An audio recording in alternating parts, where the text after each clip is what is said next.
first normal form, no, the whatever the values, okay, it should be whatever the attributes we are having, it should be atomic. Okay, so that is the first normal form. Second normal form, what we have is here there should not be any partial functional dependency. Okay, so that is the main criteria. So if we are having more than one key, okay, more than one attribute we are having in a primary key, then it should be fully dependent on the other attributes in the relation. Okay, so that is the second normal form. In short, I am telling. Okay, and the third normal form, actually, so it is the relaxation of the BCNF. Okay, so if there is a functional dependency alpha to beta, then alpha should be a super key or beta should be part of the candidate key. Okay, so that is third normal form. Okay, so it disallows transitive dependency. Transitive dependency can be allowed if beta is a part of the candidate key. So that is what the third normal form says. And the BCNF, okay, Boyce Card normal form, it is severe restriction of the third normal form. If there is a functional dependency alpha to beta, alpha should be a super key. Okay, so these normal forms already we have studied in detail, and also we have studied about the decomposition, how the decomposition should take place if some of the relations are not in normal forms. Okay, so that we have studied. So now what we are going to do is we are going to see about the fourth normal form. Okay, so let me present my screen and we can discuss further.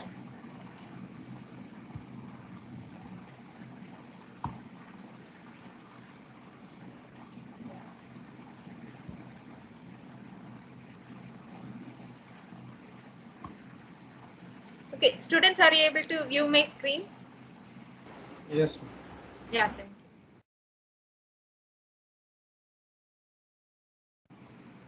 So here in the fourth normal form, okay, already we have seen about till the third normal form, right? Okay, now this is the point where we.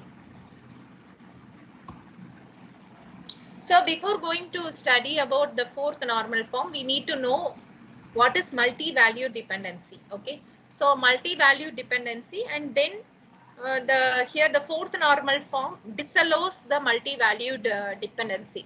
So whatever the relation we are having, so that relation should not have any multi-value dependency. So that is fourth normal form. So now we see what is multi-value dependency and how to disallow. So that also we can see right now. So now, first of all, the multi-value dependency when it occurs. Okay, so when it occurs means to be a relation in first normal form, we say that the attribute should be atomic. Okay, it should be it should not be divided further, or it should we should not have any multi-valued attribute or composite attribute or nested relations. Okay, so these kind of attributes are not allowed in first normal form. So for that only we disallow those attributes. Okay, now by disallowing those attributes, okay, disallowing those attributes and to be a relation in first normal form, we convert in such a way that it just have a multi-value dependency. Okay, so for example, okay, we have a database like this. We have the classes relation in which we have three attributes: course, teacher, and book. Okay, so these are all, this is the database we have. So here the database, okay, what it has is for each course, okay, we may have some set of teachers. Okay, and for each course there may be set of books available. Okay, so like that we are going to have a database. Okay, now to be the relation to be in first normal form, we cannot allow this kind of attribute. Okay, so we have set of teachers and we have set of books. Okay, so this is not allowed to be a relation in first normal form. Okay, so first like this we have normally so since the database allows since the database needs the set of teachers or set of books, we are having a scenario like this. Okay, for a database course we have the teachers, three teachers, and for operating system we are having two teachers, and we have 2 books as well, okay, for each course, okay, like that we are having.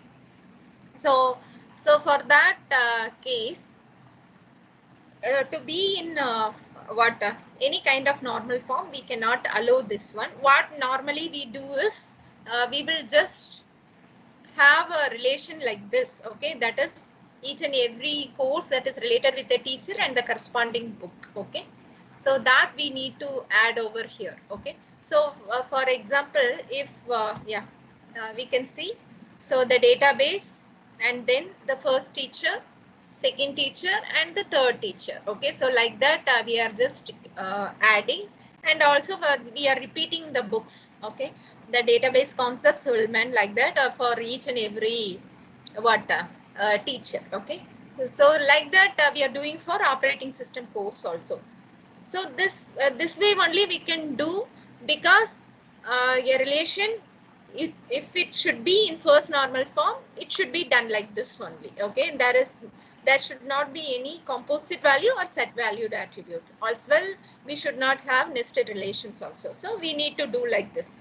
Now, because of this, okay, we have multi-valued dependency.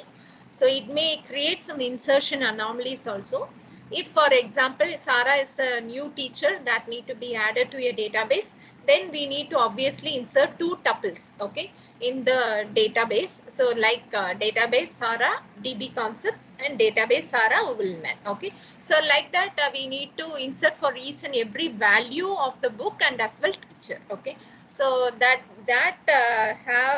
has some, you can see here, okay, there are some redundancy of information, so which include the multi-value dependency. Now formally we can define what is multi-value dependency. You can see the difference how the multi-value dependency is represented. So rather than direct line alpha to beta, we have alpha double arrow, okay. So double arrow. So like this we will represent the multi-value dependency, alpha to beta, okay. Alpha multi-value dependent to beta. Rather than functional dependency, this is multi-value dependency. So now the multi-value dependency formally how we can say is, okay, suppose for all pairs of tuples T1 and T2, that we are going to take 4 tuples out of it, okay. And here the right hand side of the tuples, okay, that is the dependency, multi-value dependency alpha to beta means whatever the right hand side attribute, okay, in the multi-value dependency, all should be same, okay, all should be same. And then so for beta value, T3 T1 tuple should be same, T1 T2 tuple should be same, okay.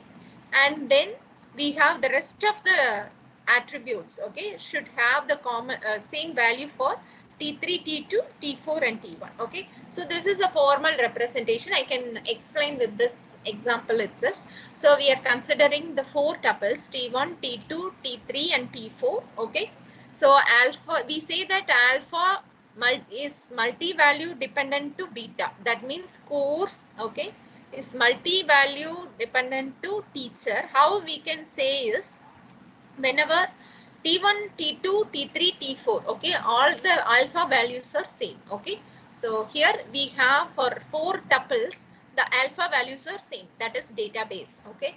And then for beta we have T1 of beta is equal to T4 of beta, okay, T4 of beta. And then T2 of beta is equal to T3 of beta, okay.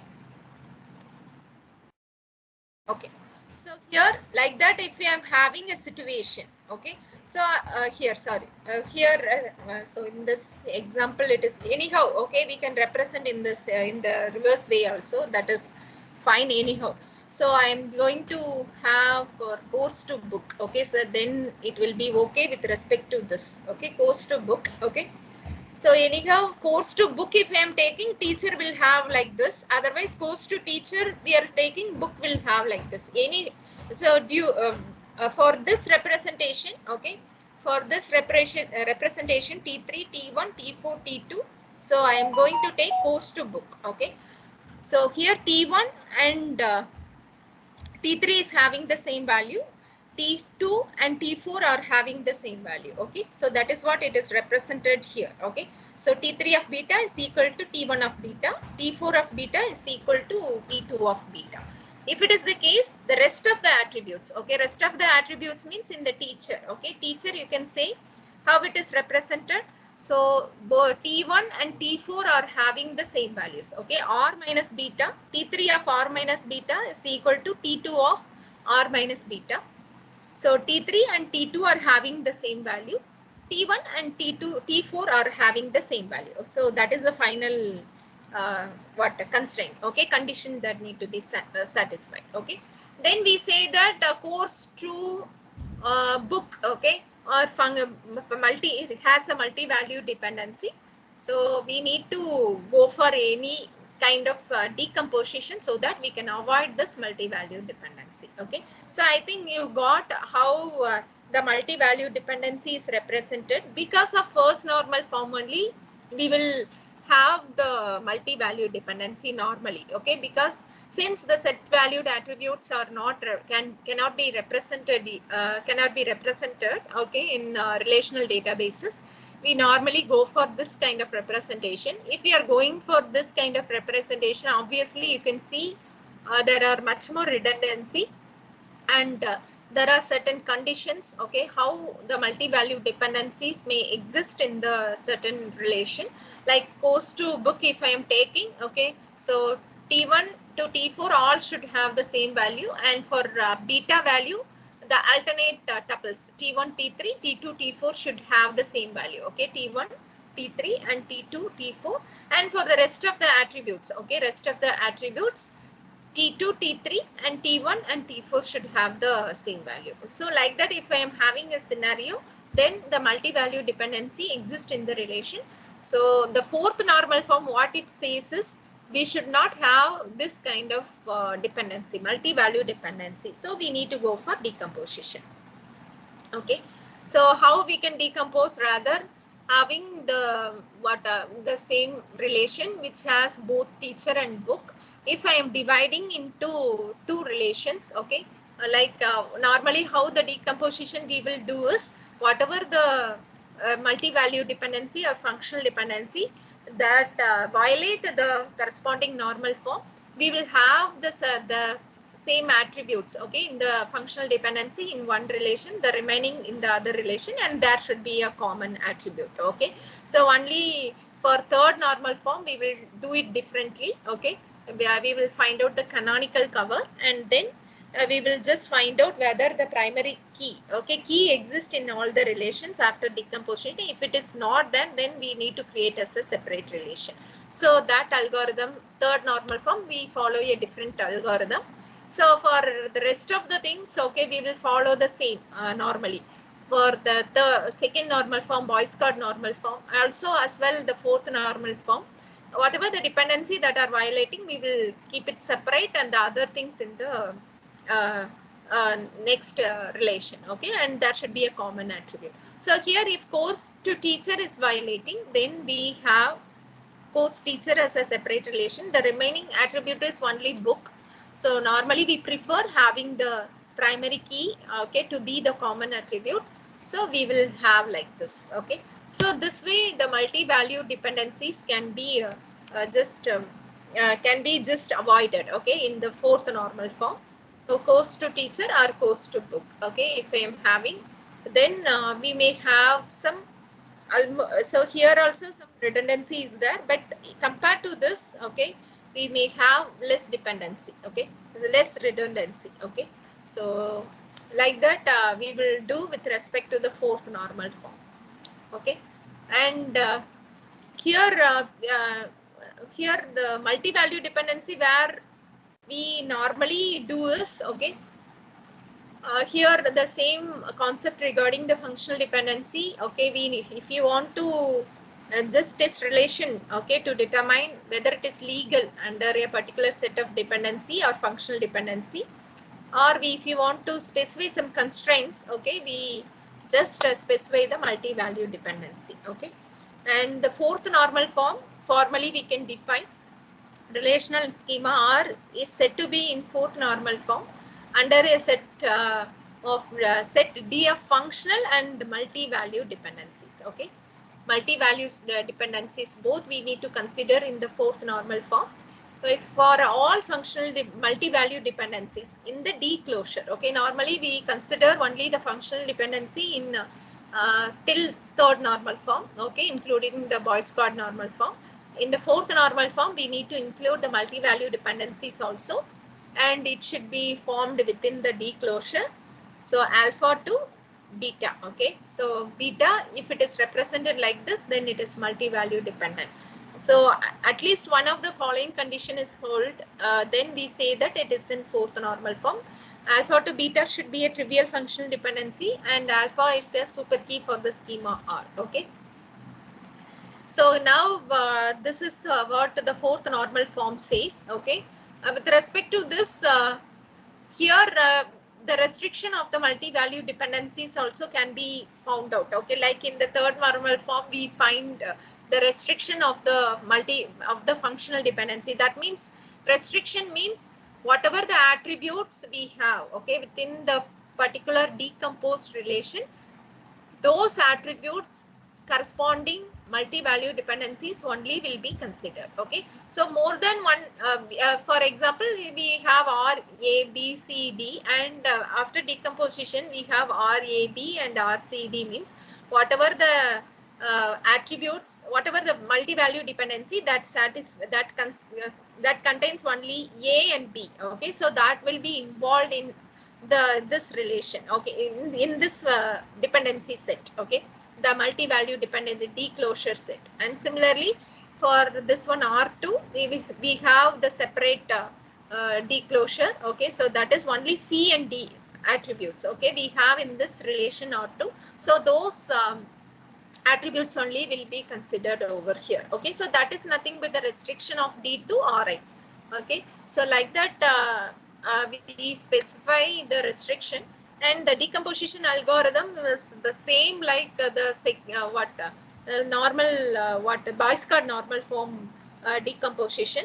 Simply what here it is considered is the multi-value dependencies, okay. You can see simply what we do is whatever the functional dependency that it is violating, that we will keep as a separate relation, and then here the remaining set, okay. So other than the beta, okay, Ri minus beta, because we need to add the common attribute, okay, a common attribute over here, and result minus Ri union this common attribute, okay, we will be doing with respect to the BCNF. The same algorithm we will follow for the 4NF decomposition algorithm also, but we will consider non-trivial multi-value dependency instead the functional dependency, okay. So that is the only difference we have, okay, with respect to the fourth normal form. Okay, so these all about the multi-value dependency and the fourth normal forms, okay. And yeah, further normal forms also are available, like fifth normal form. It is project join normal form. So, but it is rarely used, so I am not going into detail about this for what fifth normal form also, for fifth normal form. Okay, so rather we can just wind up about the normalization and also the relational database design concept. Hope you solved many problems regarding to this, okay. So the solving in the sense like what we did in the earlier class, whether the particular relation is in the second normal form, okay, in which normal form the particular relation it is, okay. So like that the questions may be asked. Otherwise, if the relation is not in the particular normal form, you decompose, okay, until 3NF, until 4NF, okay, until Boyce Codd normal form. So like that the questions will be asked, okay. A particular relation, if it is in the first normal form, okay, then it may be asked to decompose till 2NF, till 3NF, okay. So like that the questions may be asked, and you have to be very clear about the candidate super key and all those concepts. So the before going, how to calculate the canonical cover, okay, how to find out the closure of the functional dependency, closure of the attribute set, so that you will be able to just do the normalization correctly. Okay, so that is what it is needed. Some preliminaries it is needed, so go through that, and after that you just do the normalization. Okay, so I think we can wind up about the normalization here, and we can start the next topic, that is transactions.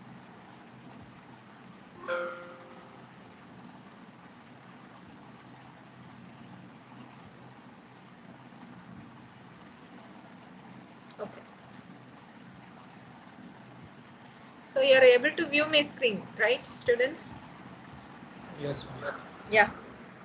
So transactions, okay, it is very actually interesting topic. Okay, transactions. So normally why we go for transaction? Okay, what is the proper definition of this transaction? So here, the transaction, what we can say here is, it is a set of instructions which are considered to be a single logical unit of work. Okay, so a proper definition, what can we say for transaction is, it is a set of instruction which is considered to be atomic. We can say it should not be divided, and also it should be performed at a stretch. Okay, it should be considered as a single logical unit of work. Okay, so that is called as transaction. Okay, why we go for transaction? First of all, yeah, I think in the very introductory class, okay, initial section, okay, in the introductory class, while discussing about the syllabus also, I have told something about transaction. Okay, so the same thing I will just recall. I need to transfer funds, okay, from account A to account B. Okay, account A to account B, some rupees 100 I need to just transfer. So how we can transfer this amount is, it looks simple, right? Simple fund transfer only. But the set of instructions that are involved, okay, for doing this fund transfer is, I need to read that amount, okay, from A, and then I need to deduct, okay, so the same amount, rupees 100, and then I need to write it back. And similarly in B side also, I need to read the value of B, and then I need to add it, and then I need to write the value back. Okay, so these are all the set of instructions that need to be done for the fund transfer. Okay, and this is called to be a single logical unit of work. Why I'm insisting this should be a single logical unit of work is, if there is a failure.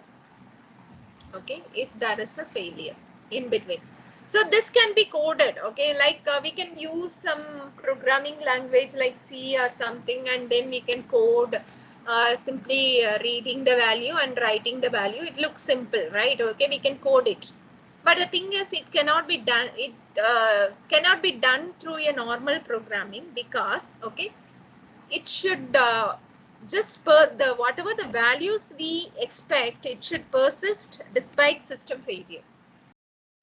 Like if intermediately, if there is some failure, okay, during the fund transfer, here initially I have some amount 2000, and here I'm having some amount 1000. So here 2000 minus 100, it has been done. Okay, so I have the amount 1900. But here the amount has not been credited, so the amount looks the same, 1000. Will this scenario is acceptable? Whether this scenario is acceptable? No. No. Okay, so that is what we say, that it should be considered as a single logical unit of work. Okay, so either all the operations should be done, otherwise none should be done. Okay, like if there is some failure, let it be happen. Okay, but it should not affect the system. How we can make the system to be not affected is, so we need, whether if all the instructions, okay, of the all the instructions are just carried out, then what we can do is we can just say that the whatever the changes that has been made to the database, that we can make it permanent. Okay, so that should be assured. Okay, if some failure intermediately happens, then we need to store the earlier values and then we need to roll back. Okay, roll back to the previous state of the database. Since there is a failure, I need to get the earlier values like 2000 and 1000 only. Okay, not like 1900 and 1000. Okay, the system will collapse. Okay, if we are doing like so. So rather, we need to have a strategy so that we can just roll back the system, roll back the database so that this kind of situation will not happen. Okay, so that is what the transaction is. Okay, now we can go to, it is a unit of program execution that it will access and possibly it will update various database and it should ensure the consistent database. So these kind of problems, what we will say is, okay, so that is affecting the consistency of the database. Various set of various copies, okay, of the data item will no longer agree. So that is one part of consistency. Another part is due to failures like this, okay, we are seeing some inconsistent database. Okay, so here we have a unit of program execution. Since if there is a possible updation, so we should have a consistent database. Okay, so that is what the transaction is used. So we use the name transaction committed. Okay, and if all the operations are executed successfully, then we say that the transaction is committed. Okay, there are whatever there are two issues that we need to consider while maintaining the database to be consistent. The first one is the any kind of failures, okay, like hardware or software failure or system crash. So these kind of issues we need to deal with. And also if there is a concurrent execution of multiple transaction, if there is a concurrent execution of multiple transaction, that also we need to consider so that the system has not gone to the inconsistent state. Okay, so these things we need to deal with respect to transaction. Now with respect to transactions, we have 4 properties, okay, that need to be satisfied. Okay, to preserve the integrity, okay, of the data, we use the four properties that is called as the ACID properties. First one is atomicity, consistency, isolation, and durability. So these are all the 4 properties. So first property, atomicity, either all the operations of the transaction are perfectly done or none are done. Okay, so that is what the atomicity property says. Okay, either all operations are done or none are done. Consistency, here if we are due to some failure also we can expect some inconsistent database. Otherwise, if we are just performing the operations, okay, concurrent execution of transaction, in such cases also we can expect some sort of inconsistency. So if we are going for concurrent execution of transaction, we should be very careful. And execution of transaction normally in isolation will preserve the consistency nature of the database. Okay, but we can see why we go for concurrent execution and when the concurrent execution of the transactions can be performed as well. Okay, so the third property says that isolation. So here we can expect that multiple transactions may execute, okay, concurrently. Okay, so because of high throughput and also the reduced waiting time, we normally prefer multiple transactions to be executed concurrently. But this concurrently execution should not affect the other transaction, and any kind of intermediate results, okay, intermediate transaction results, okay, should not affect, okay, the other transaction. That means one transaction should not know that other transaction is running parallelly. Okay, and so this should be taken care of. So that is what the isolation says. Although multiple transactions execute concurrently, So each transaction must be unaware of the other concurrently executing transaction. So that is what the isolation tells over. And finally, durability. Okay. So here this atomicity, consistency, isolation, those properties, what it deal with is intermediately while the transaction is currently executing. Okay. So what are all the things we need to ensure? Okay. That only these three property will say. The final property says that after the transaction complete the successfully, okay, after transaction complete successfully, after that any kind of failure occurs means, so the database should be persistent. Okay, so that means here whatever the changes that has been made to the database, that should persist even after the transaction has been executed successfully. Okay, despite any kind of system failure. So that is what the durability says. Okay, so these four properties we need to ensure, okay, regarding the transaction: atomicity, consistency, isolation, and durability. After the transaction completes successfully, the changes should persist in the database despite system failure. So that is what the durability says. So other things, if intermediately something happens, so either all operations are done, we have to check. Otherwise, we have to roll back the transaction. So if all the operations are done, we can just normally we can commit the transaction. Okay, so this is what these are all the important properties. So example of the fund transfer. Okay, the same transaction. So simply I have written this is corresponding transaction. Okay, 6 instructions we are having in this transaction. So how consistency can be assured? Okay, how consistency can be assured? So for example, here we are having 2000 initially, and here we are having 1000 initially. Okay, in this account A 2000, account B 1000. How consistency can be assured? Before and after transaction, the sum of the amount should be same. So the sum of A and B should be unchanged, okay, by the execution of the transaction. So if the sum is not preserved, okay, then we say that the consistency requirement is violated and we need to roll back the transaction. Okay, so that is what the consistency requirement says.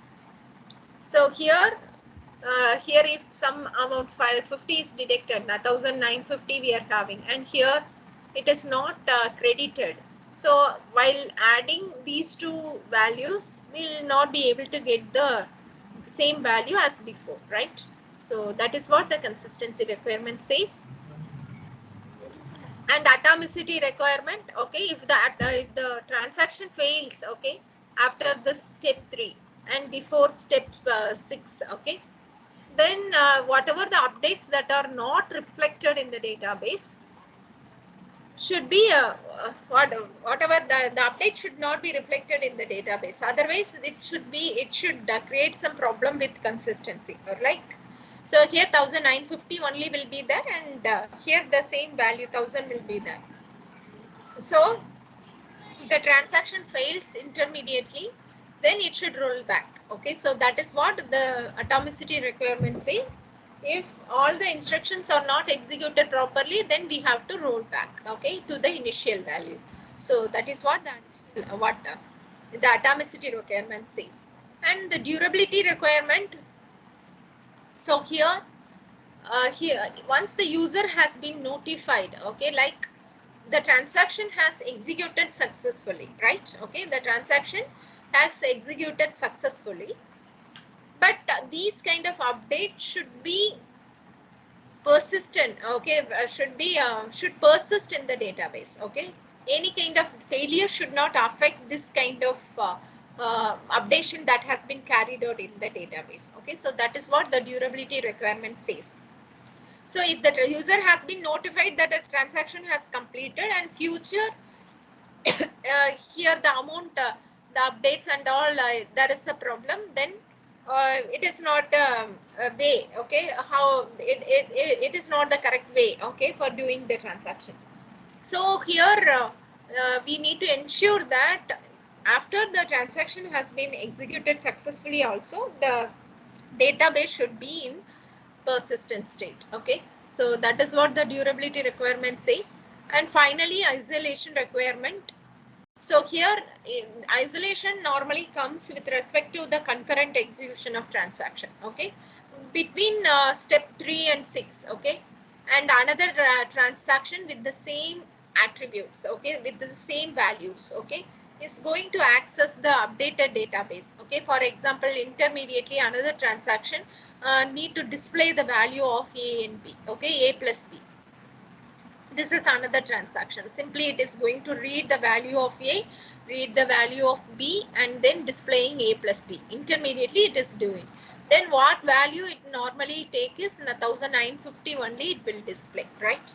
So concurrent access anomaly says that this isolation requirement says that if there are dependent variables, okay, then better it can be performed in a serialized manner itself, so that partially updated database will not be able to seen by the other transaction. Okay, so that the inconsistent state of the database will not be seen by the other transaction. Okay, so this is what the isolation requirement says. Okay, if there is a concurrent execution of transaction and the variables are dependent to each other, then obviously we have to execute serially so that we can avoid such kind of seeing the database in inconsistent states. Okay, so this is what the isolation requirement says.